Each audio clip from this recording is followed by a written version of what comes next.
And welcome back. We're going to continue with our wealth building theme, once again talking about equity ownership in the company, which can be one of the most powerful ways to build wealth. In our last video, we talked about restricted stock units, which we mentioned are a very popular way for typically publicly traded companies to incentivize and reward key employees.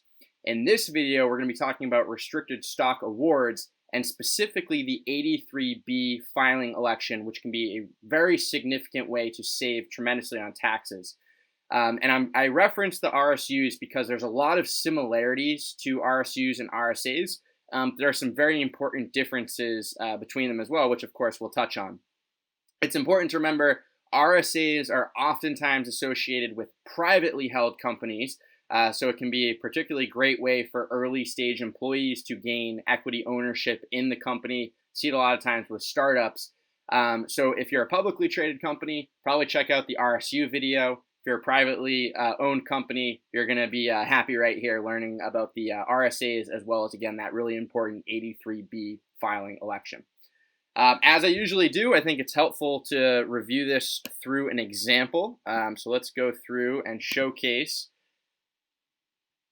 what exactly these are. Now, I think it's helpful to start with RSUs. So even if you haven't seen the last video, I'll go through these quickly because they do complement so well with what the RSAs are that I think it's a great framework to start with and then build off of. So with RSUs, there's a couple key dates to be aware of, and these dates are the same for RSAs as well. We have the grant date, we have the vesting date, and ultimately we likely have a sale date associated with these shares. So with the shares, again, with RSUs, typically going to be through a public company. So these are oftentimes tradable through the open market. But actually we'll just make up a company and we'll say it's a $10 per share company. Make it a little easier on me. So with the grant date, you've just joined the company, and as a way to incentivize you, they say, we're going to provide you 100 shares. And in this particular case, they're trading at $10 per share. So call it $1,000 in this example of an incentive for joining. But we're going to lock that up. And typically with vesting, there's either time-based vesting or there might be performance-based vesting. I always just need to read through the documentation to understand what exactly it's going to be. But let's just say in this example, they say it's time-based. And they say, you have to be with the company for over a year, in which case you'll receive all of those shares, for example. So now what happens is, even though these shares have been granted to you, you really don't own them until the vesting has occurred. So in this case, we'll say, between the grant date and the vesting, these shares have now appreciated up to $15 per share. So that year hits, and you now have 100 shares at $15 per share. So it's $1,500 in value that has become yours. And because that now has become yours, because the shares have vested and you now own those shares, that $1,500 will be taxed as ordinary income. Okay, so that's just as if you received another paycheck, for example. It's taxed exactly the same way. So whatever tax bracket you fall into, it's going to be that top tax rate that these awards or units are now taxed at. So you have the option, once these shares become yours, of either holding them, and ideally they could continue to grow, or turning around and selling them, and either taking the cash or reinvesting them into another investment opportunity. It's really whatever you want at that point because they are your shares. So you'll recall, if you hold these shares for greater than a year, they receive favorable long-term capital gains treatment. And long-term capital gains are taxed more favorably than ordinary income. If you hold the shares for less than 1 year, you receive short-term capital gain treatment. And that is taxed as ordinary income. So those are one and the same. So it's unfavorable tax treatment. You don't get the benefit. And really what that means is any growth, so again, this was at $15 per share, any growth here over the course of a year, so let's say if that went to $20, the $5 in gains that would be taxable, if it's held for over a year, is going to get more favorable tax treatment. Whereas if that $5 happened and you sold those shares in less than a year, it's going to be taxed as ordinary income. So Really helpful framework just to start with. So that's how the RSUs work at a pretty high level. Kind of move pretty quickly through that. If you want to see a deeper dive, be sure to jump into the video. I'll put it at the end of this video where you can click next to go right into it. But just kind of a high level framework, because this is going to complement very well with the restricted stock awards that privately held companies are often providing as an incentive to employees. All right, so let's erase this here and now switch over to RSAs. So there are a couple of very important differences with RSAs between RSUs. The first of which is, recall that RSUs are typically publicly traded companies. So there's already a market for the shares that are being provided to those employees. In this example, I said, that was a $10 per share market already available right off the bat. Well, with a private company, especially a new private company, there may be no market. The shares may be illiquid. And it's not uncommon that, let's say you had 100 shares, again, just to stick with the same example, but instead maybe they're only valued at a penny each, just because there's no market for those shares right now. I mean, maybe this is just really the hopes and dreams of a new business.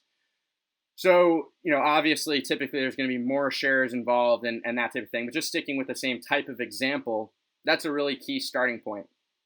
And the next key piece is the same process really happens. There's a vesting schedule. Again, that could be time, it could be performance. Pretty common it's time when it comes to the RSAs. But let's just say in the same capacity, you had to be with the company for over 1 year. But now here's where things get interesting. So in the RSU case, when those shares vested, you owed taxes on those shares. Now in our example, it was $1,500 of gains. Let's say it was taxed at a 30% rate. Not super expensive. A lot of people would pay that right out of their own cash flow. But let's say you had a significant amount of shares where maybe it was $50,000 worth of shares that were coming to you. So that tax would have been a lot more significant. Well, recall with RSUs, you can actually have the company withhold a portion of those shares to pay the taxes on your behalf. I covered that in the last video. Well, what happens here though? Let's say these vested, and again, let's just say there's a lot more shares here. Let's say the price, has jumped up to, just to make it easy, $1 per share. So maybe you had 10,000 shares. Now it's let's just say it's $10 per share, and all of a sudden this was worth $100,000, which would have been great. A lot of good things happen pretty quickly for that to happen in under a year, or in about a year. But now you have $100,000, and this is all taxable again at ordinary income, and so that could be trouble if you're, depending on what tax bracket you're in. How are you going to pay for that? These shares, again, it's a private company. These shares might not have anyone to sell to. So that becomes tricky in its own right. Now you got to figure out where's that cash going to come from, which can be problematic. Might even have to take out a loan, literally, just to pay the taxes. So you can see how this could get into a very tricky situation fairly quickly. And ultimately, with the sale piece, even though these shares have now vested, you may not be able to turn around and sell them. Again, there might not be a marketplace for them. So this sale here may actually happen when your company gets bought or sold, and you go through a liquidity event, and actually a new company takes on the ownership and they're buying out your shares. So potentially could be the case. But in any event, you can see how the private nature of this business has posed some problems for you from a tax standpoint, and just from the taxation of how those shares are going to be treated. Well, with this in mind, enters the 83B election. So the 83B election really helps solve some of these problems in a very meaningful way.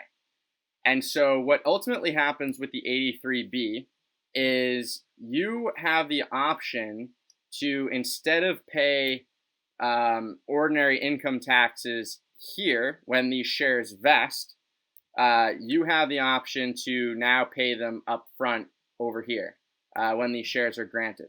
So let's just stick with the same thing.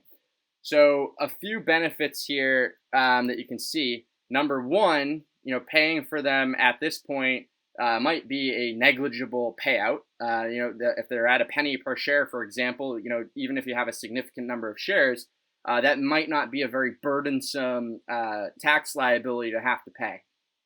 Okay, so that could be a real benefit. And number two is now if you're paying the ordinary income tax here, that means any future growth, instead of it being subject to ordinary income, could be subject to long-term capital gains, if you've held those shares for over a year. And remember, long-term capital gains are significantly more favorable than short-term capital gains. So you have not only a lower tax basis that you've had to pay up front on the ordinary income side, but now any of the growth associated with those shares, which could be significant, you're going to have more favorable tax treatment on the back end. So the 83B election allows you to obtain those benefits. A couple of very important things to know about the 83B election is it has to be filed 30 days after your grant date. So absolute requirement, you cannot miss that window. And it's this date, which is really important, the grant date. So let's just say it was 1/01/2020, for example. Here's what can be kind of confusing and can really create a need for a sense of urgency. Say your board of directors comes out with, hey, we're going to grant them these shares. And, by the time the grant date actually happens to you receiving the information, all of the documentation and understanding, a lot of time may have lapsed. So it's not the day that you receive the information and get it. It's the actual grant date, and so maybe a couple of weeks have gone by and all of a sudden you're going to have to turn around and make this filing pretty quickly because, again, you cannot miss it. And you should definitely talk to a tax advisor about helping you with the filing, making sure that you're doing it correctly.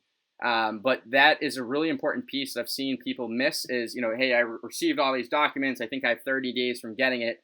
But lo and behold, in those documents, they tell you the grant date that actually took place was a few weeks back. There's something to be aware of. So it has to be 30 days after the grant date that gets filed with the IRS. Again, your tax advisor should be able to help you with that.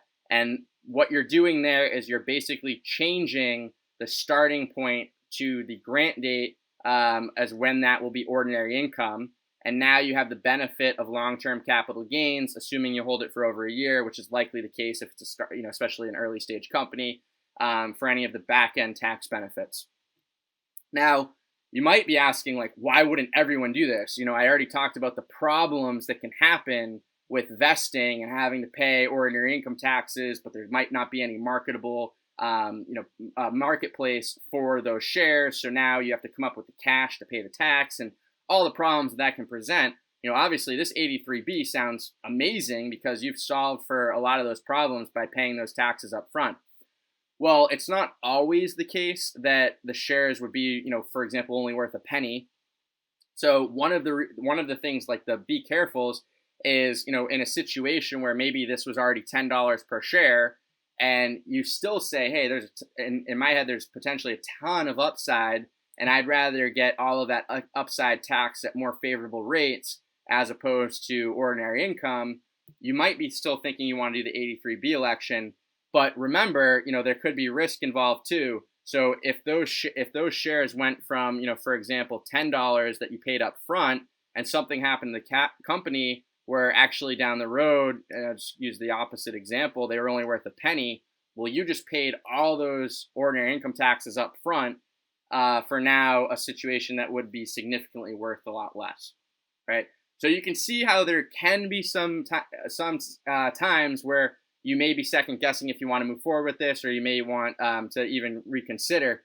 But ultimately, in many, many situations, especially with early stage companies, the 83B election is going to be extremely favorable and can do a lot of good when it comes to saving money from Uncle Sam and keeping it in your pocket. So you can see RSAs, there's a lot of similarities to the RSUs, and the major differences is really the marketability of those shares, and the 83B election applies to the RSAs and does not apply to the RSUs. So just really important to know that distinction, and you can see how powerful and valuable that election can be. Now, obviously, all the usual disclaimers exist. This is not meant to be tax advice or investment advice. As I've mentioned repeatedly, please consult your tax advisor before moving forward with these types of strategies. And if you have further questions, please don't hesitate to reach out to me. You can either ask questions in the comments or reach us directly at drivenwm.com, which is always one of the easiest ways to get us. And feel free to send that information in. We love talking with you and hearing from you. And hope you enjoy the content, and we'll see you again soon.